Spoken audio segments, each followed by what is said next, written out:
ദൈവത്തിന് സ്തുതിയായിരിക്കട്ടെ. കൂട്ടുകാരെ, നിങ്ങൾക്ക് കഥ ഇഷ്ടമാണോ? എന്നാൽ ഞാനൊരു കഥ പറഞ്ഞു തരാം. എന്റെ കഥയുടെ പേര് സ്നേഹസമ്പന്നനായ ഒരു പിതാവിന്റെ കഥ. വിശുദ്ധ ലൂക്കായുടെ സുവിശേഷം 15-ാം അധ്യായം.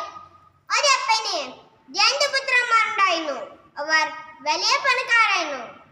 ഒരിക്കൽ ഇളിയ മകൻ തോന്നി, ഇവിടെ നിന്നും വിദൂര ദേശത്തിൽ പോയാൽ കുറച്ചും കൂടി സന്തോഷമായി ജീവിക്കാം എന്നായി പിതാവിന്റെ അടുക്കൽ ചെന്ന് ചോദിച്ചു, പിതാവേ, സ്വത്തിൽ എന്റെ ഓഹരി എനിക്ക് വേണം.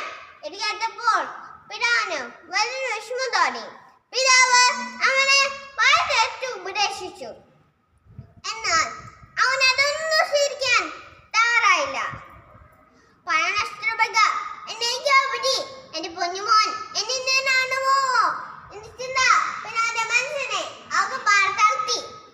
എങ്കിലും പിതാവ് തന്റെ സ്വത്ത് ഭാഗിച്ചു. ഏറെ താമസാതെ ഇളയ മകൻ തന്റെ സ്വത്ത് വാങ്ങി വിദൂര ദേശത്തേക്ക് പോയി. അവർ ചെന്ന് പണത്തിന് യാതൊരു വിലയും കൽപ്പിക്കാതെ ദൂതനെ അയച്ച് പണം മൊത്തം നശിപ്പിച്ച് അവരുടെ കയ്യിലെ പണം മുഴുവൻ പെട്ടെന്ന് ആ ദേശത്തെ ക്ഷാമമുണ്ടാകുകയും അങ്ങനെ അവൻ പട്ടിണിയിൽ ആവുകയും ചെയ്തു. സമ്പന്നമായി ജീവിച്ചു വന്ന് ഞാനൊരു ജോലി അറിയില്ലായിരുന്നു. അവനൊരു ജോലി അന്വേഷിച്ചു നടന്നു.